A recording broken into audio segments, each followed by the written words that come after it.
May 3rd through 9th is Hurricane Preparedness Week. It is important to be ready for hurricane season, especially for those of us who live close to the Gulf. Take action today and make pre-season preparations to be better prepared for when the worst happens. The first step of preparing for hurricanes is to know your risk. Find out today what types of water and wind hazards could happen where you live. Hurricanes are not just a coastal problem. Impacts from wind and water can be felt hundreds of miles inland, and significant impacts can occur regardless of the storm's strength. Storm surge, the historical leading cause of death in hurricanes, can cause severe flooding in coastal communities and can even travel several miles inland, especially along bays, rivers, and estuaries. Knowing if you live in an evacuation zone or if you live in a flood-prone area is critical, so do your research ahead. Finally, if it seems like a nice day at the beach, waves from different storms can still cause deadly rip currents. Always heed warning flags and swim near a lifeguard. During hurricane season, you might not have much time to prepare for an approaching storm. That's why the best time to prepare is before hurricane season begins. Make sure you develop an evacuation plan that includes where you would go in an evacuation and how you will get there. Next, assemble disaster supplies, which should include enough water and food to last 3 days, batteries, flashlights, hygiene products, and cash. Finally, take time before hurricane season to write a hurricane plan and share it with your loved ones. It should include meeting places and emergency contacts. Make sure to avoid having to rush through potentially life-saving preparations by waiting until it's too late. National Weather Service forecasts can tell you a lot about what is expected from a storm, including the storm's path, rainfall amounts, wind speeds, and more. Use the National Hurricane Center's forecast. Their hurricane specialists access a variety of data from computer models, aircraft, and satellites to make the most accurate forecast possible. NWS offices will issue alerts for hurricanes, storm surge, flooding, tornadoes, and more. Remember that a watch means impacts are possible, and a warning means impacts are expected to happen. These impacts should be the focus, regardless of the storm size or category.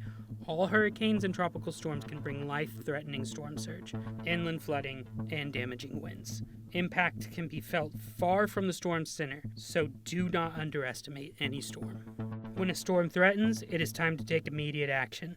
Prepare your home by boarding up windows and securing loose outdoor items and exterior doors.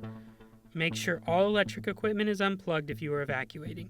If you are instructed to do so, also shut off water, gas, and electricity. Make sure you have plans lined up for sheltering options outside of the evacuation zone and find out what local shelter places are available if needed. If you are staying at home, make sure you know where the safest places are. Also make sure you have a go bag ready and remember your essential needs such as medicine, chargers, pet supplies, and hygiene products. Don't wait for a hurricane to intensify before you make plans. During a storm, you need to know what to expect from the hazards you may face. Make sure you have wireless emergency alerts enabled on your phone. Pay attention to forecasts and be aware of changing conditions. Always keep a safe distance from flooded and damaged areas, and when you are at risk of storm surge or flooding, get to high ground. Evacuate if told to do so, and be alert for road hazards. Never drive through flood waters, and don't take shortcuts. If your home floods and you are still there, get to higher ground, but avoid windowless attics and stay sheltered there until the threat is gone if at all possible.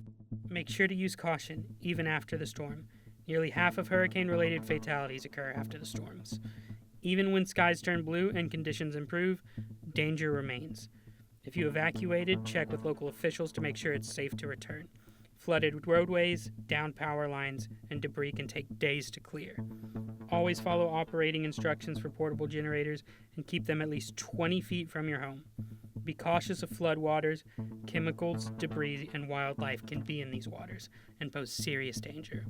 Finally, check on your neighbors and others who may need additional help. We hope these tips helped you throughout Hurricane Preparedness Week.